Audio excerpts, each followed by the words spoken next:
Hi, everyone. Matthew DeSantis here with NYRA Bets, and welcome to a very special video covering Oaklawn's late pick 3 on Friday, where I'm going to be joined by special guest Paul Lo Duca. You see him every single week down there at Oaklawn. Love having Paul on the show. Going to get into this really fun sequence for Oaklawn on Friday. Now, before we get to that, reminder to press that like and subscribe button on NYRA Bets YouTube today. Subscribing is entirely free of cost, just notifies you when new videos drop on the channel. We have race previews, ticket analysis like this one. We also have full card analyses. We're going to have a lot in terms of previews for the 2025 Kentucky Derby. That's right. We're already getting ready for that, folks. So you want to make sure to press that like and subscribe button today.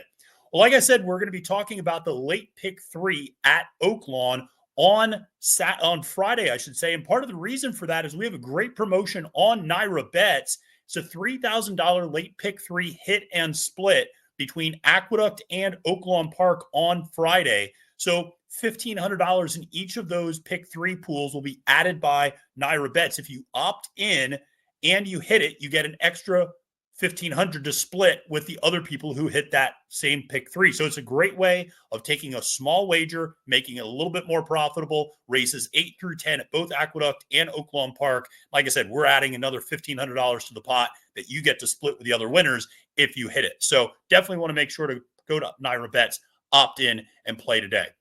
Well, joining me is the man himself, Paul Lo Duca. Paul, thank you so much for joining me and coming in and talking about Oaklawn Park. But before we talk about the ponies, listen, I might be a lifelong Philadelphia Phillies fan, but I got to talk about some New York Mets news with you. Juan Soto, what's the feeling like?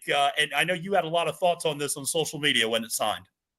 Well, I what I said on social media was the truth, in my opinion. I think a lot of people took it the wrong way. I just think that he's the best hitter in baseball. Everybody started going about this and that, and I said hitter, not outfielder, not pitcher, hitter in baseball. And I just thought it was a big statement, because when I played for the Mets, we were better than the Yankees. But what ends up happening, the Yankees are a front page team, and the Mets are a back page team. It's just the way it is in New York.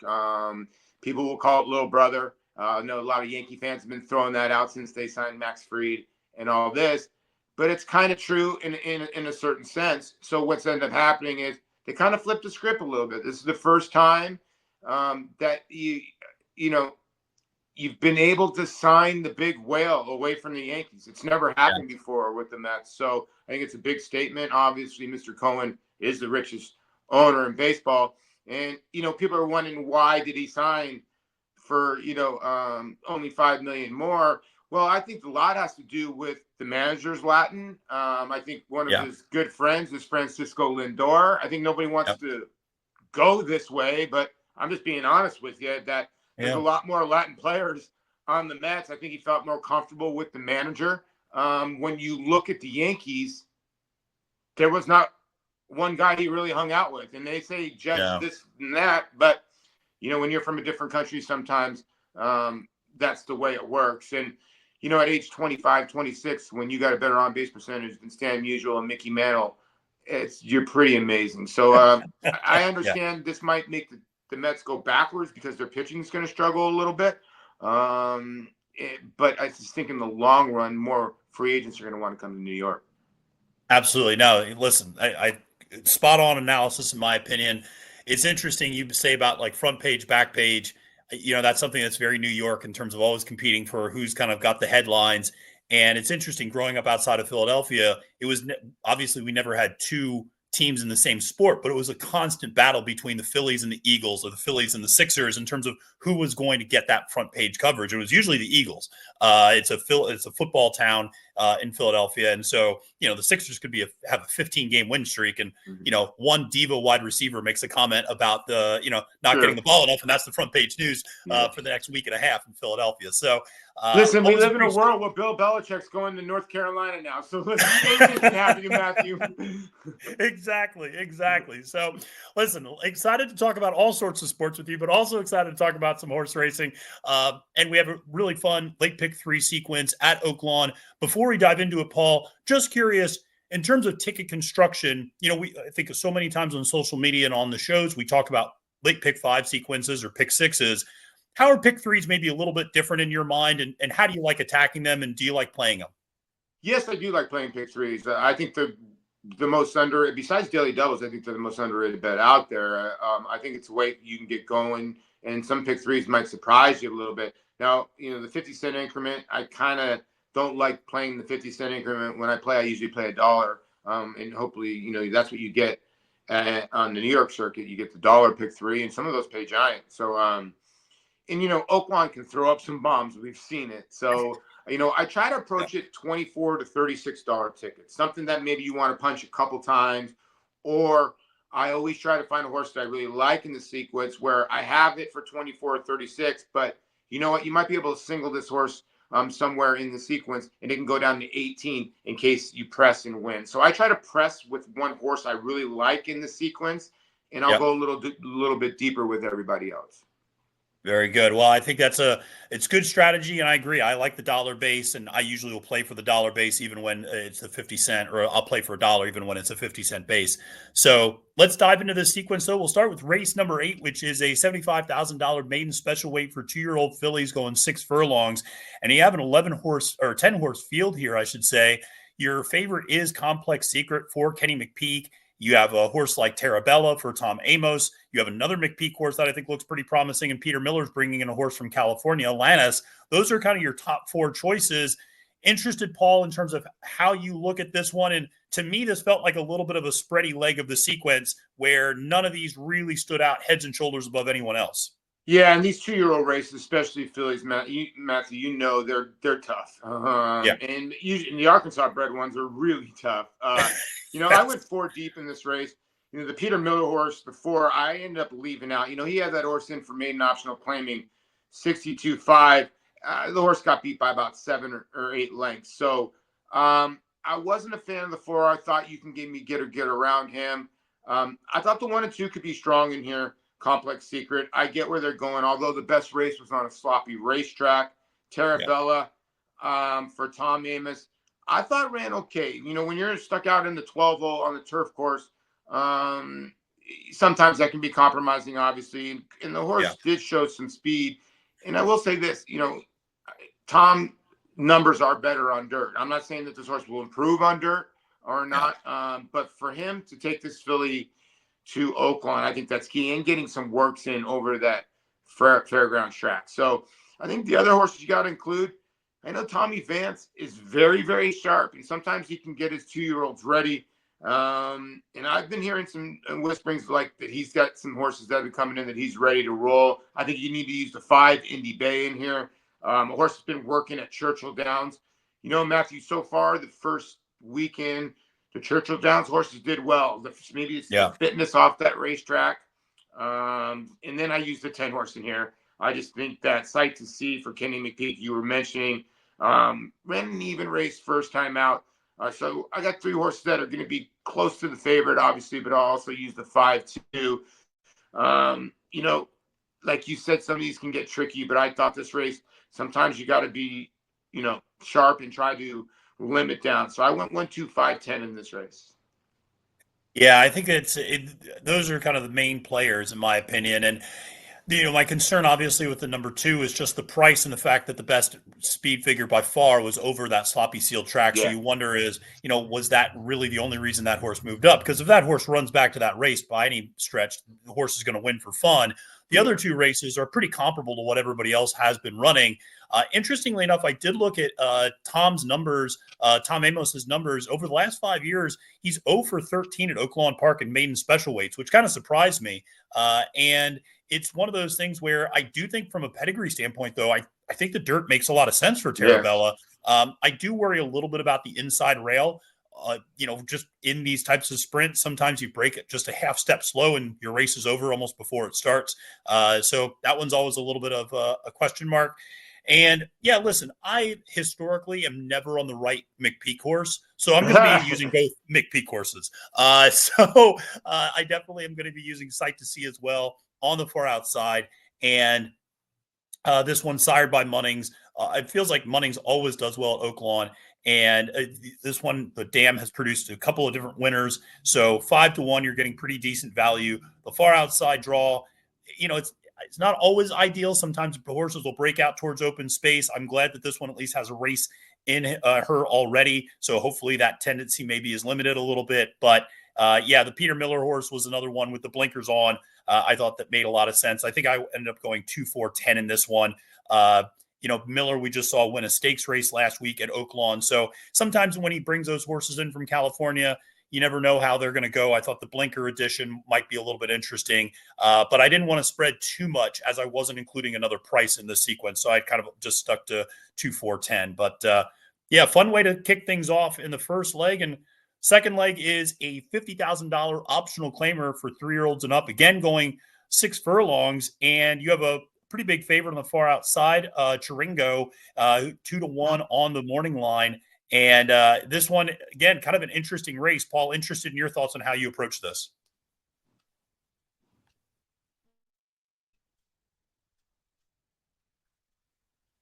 Yeah, I thought Chiringo was going to be very tough in here. Cipriano Contreras had a monster meet last year. He's so far gotten off to a slow start. Well, he's had five starts, 2 seconds and 2/3. My worry is a lot of these horses that have been off for a long time is the conditioning part, right? So he's been off since May, Chiringo. But you just can't deny his last 2 races in.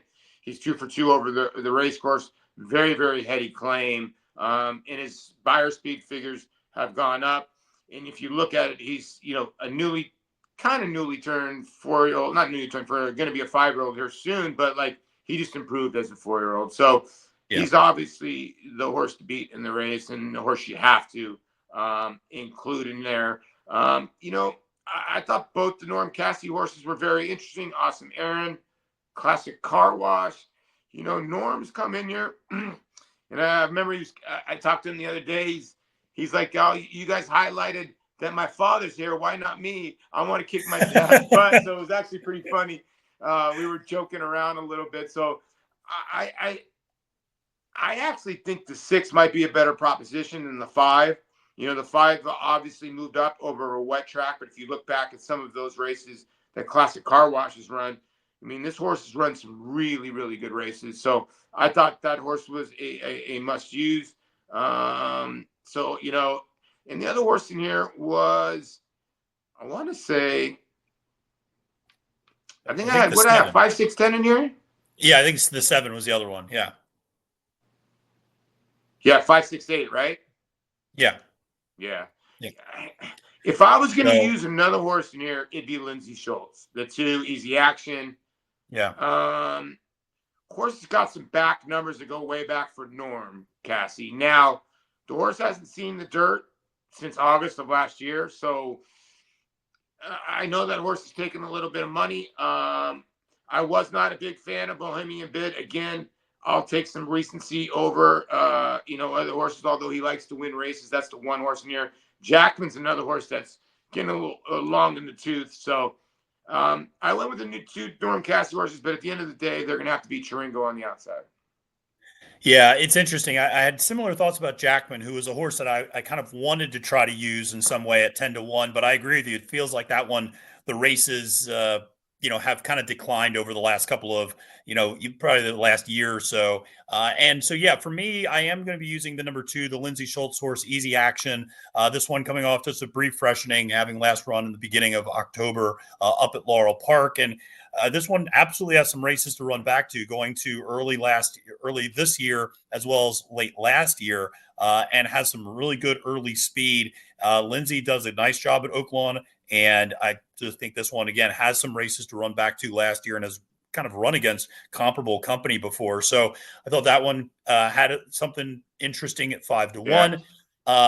And yeah, Awesome Aaron for Norm, I thought made a lot of sense. Norm's a really sharp trainer in these spots. Ricardo Santana Jr. up on the mount. This is a horse that has good speed. I usually like Ricardo on a speed horse as well. So, when he can be aggressive and get these horses out in a good position, I like that. 6-1 on the morning line presents a little bit of value. Classic Car Wash was a little bit of an interesting dilemma for me because on one hand, the horse has some really nice races and has run against very, very good competition.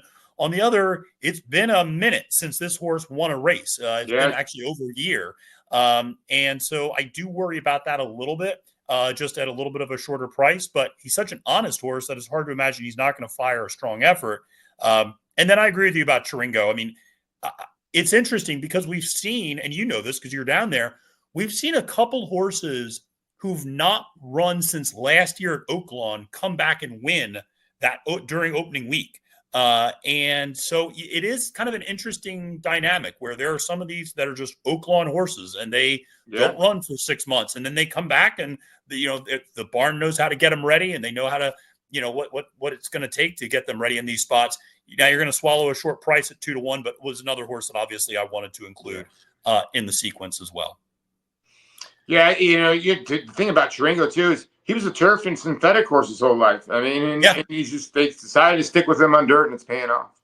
Yeah, no, it's interesting. It reminds me a little bit, and obviously a very different class of horse, but it reminds me of what they did with like Ushba Tesoro over in Japan. Yeah, where Ushba Tesoro was exclusively a turf horse, then suddenly turns to dirt at like 5 years old and wins the Saudi Cup and like becomes this amazing grade-one winner on the dirt. So sometimes it can give a horse a second, a little bit of a burst in a second career sometimes to switch that surface a little bit later. So, well, listen, let's close out the sequence here. Race number 10, $7,500 claimer for 3-year-olds and up, going a mile on the dirt. And this is a big field of 11. You have you have a very tepid favorite with Cozy My Boy on the far outside in that number 11 post. Paul, interested when you look at a field this big, I did think that there was some obvious plays, but it's also tough sometimes to try to limit your selections when you're looking at this large of a field. Yeah, so this would be my best play of the sequence. So, like, I'm the kind of guy where I get an 11 horse field, you got to take the stand, and sometimes you do. You take that stand, and I really think Cozy My Boy is going to be really tough to beat in this spot. Now, I covered a little bit with the Julestown. Ernie Witt's a local trainer here. He's got a farm right outside, about 20 miles from here, from Oaklawn. So the horse has been training here, and he's a very heady trainer. Now, he had a tough meet last year with a lot of second-place finishes. But I do think Julestown is the one horse. But when I look at Cozy My Boy, this horse was claimed from Ronnie Moquette, and Ronnie Moquette off the layoff had been struggling mightily. And this horse, I thought, fought on very well, winning last time at Remington Park. Now, the Remington Park horses have not been great, but I do think Abel Ramiro Rodriguez has been great. This guy's 24%. He had a horse fire, I want to say, on opening day at about 35-1. He is now the trainer. I love it. And Christian Torres gets aboard. Freddie Manrique rode this horse last time at Remington Park.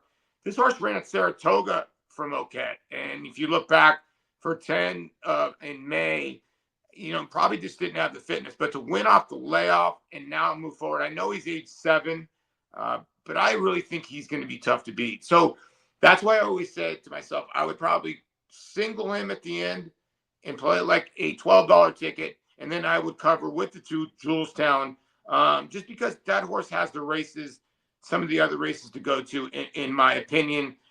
3-time winner, and does like Oaklawn, 2 for 9. So, my play would be Cozy My Boy as a single. And you could even take a shot if you think in one of those other races is going to be a mess, and maybe all and try to get to Cozy My Boy, because I think he's a strong play. Yeah, got it. Yeah, no, it's interesting. I agree with you in terms of these large fields is usually a great opportunity to take a stand one way or the other. Cozy My Boy has certainly looked good. I agree with all the angles you discussed. I'm a little worried about the outside post position, just going to 2 turns, especially because ahead of the game, who's directly to his inside, has very good speed. So the idea that he's not going to be able to cross and clear, I don't think. I do really like Christian Torres up on the mount quite a bit. Christian, I think, is a really, really strong rider, and someone who I think will make sure to try to get that horse as good a ride as possible from that outside post position. Like you, I also landed on Julestown. This is a horse that I just really like. You mentioned the horse likes to win a little bit, has some good success at Oaklawn. Is coming out of those races at Remington Park. But again, we're running against Allowance Company there. And you look at how this horse performed against comparable claiming company and had done pretty well. So I thought this horse had some races to run back to, going the mile distance, getting a win at the mile distance. And like you said, Ernie Witt, good trainer, cursed with a lot of seconds last year. Reminds me a little bit of Horacio De Paz 2 years ago up at Saratoga. Just couldn't get off the schneid and just was like 1 for 39 with 15 seconds. I felt like at one point. So, you never know sometimes. And sometimes the racing gods, flip the script around a little bit the next time around. So that one. And then I would be remiss if I did not include the number 7, Mr. Thunderstruck, for trainer Ike Green. And that is because I taught Ike Green's wife when she was a student at the University of Texas at El Paso. And I'm not kidding you. And it was a very full circle moment when I started getting into horse racing. And I always knew his wife, and we followed each other on social media for years, while I was still in higher education. So, and she is actually the woman who named Bolt Doro, believe it or not. That's crazy. And she, because Ike they sent Bolt to Ike when he was, I guess, a yearling, and spent a lot of time with him. And ultimately it was Aiden who ended up naming him. So I had to, when I saw Ike there, I was like, well, I got to include this horse. And then Mick Ruiz obviously campaigned that horse. I will tell you something. I would not dismiss Mr. Thunderstruck. I know it's something. I'll tell you why. This used to be a big angle. This horse has been running in Colorado at Arapahoe Park. Yep. So it's the altitude angle. And this horse can have plenty of air in him, I'll tell you that much. So, and Ike is capable. So obviously, and this horse has got some back numbers, got an 81 buyer at Prairie Meadows, ran some tougher races at Oaklawn. I wouldn't be surprised by the 7. That could be a sharp toss. And my only worry is like, I thought 5-1 on the line was a little low. This horse should be like 10-1 on the line. You know what I mean? Like, maybe they know that this horse is going to run well with Martin Schwann aboard. Yeah, no, if he had been like a 30-1 long shot with no chance, I would not have included him on the ticket. But I thought, this horse, legitimately did have a chance. No, he has a good chance. I'm with you. Yeah. And I thought, to your point, if you go back and look at the last 2 times this horse ran against Claiming Company, won both of those races. So again, I just thought kind of fits this spot pretty well. And obviously rooting on a personal connection there. But let's just quickly review. So our late pick 3 tickets, Paul's got 1, 2, 5, 10 in the first leg. I go 2, 4, 10. Second leg, 5, 6, 8. I go 2, 5, 8. And in the last leg, 2, 11 for Paul, 2, 7 for me. The nice news is we can both hit our late pick 3. Yeah, we can. Yeah, we can. So we don't have to be at each other's necks or anything like that. That'll be good. But Paul, thank you again for joining me today. Really appreciate it. And are you going to be on TV all weekend with Oaklawn? Yeah, Friday, Saturday, and Sunday, we'll all be on TV. Check the channel, be Fox Sports 1 or Fox Sports 2.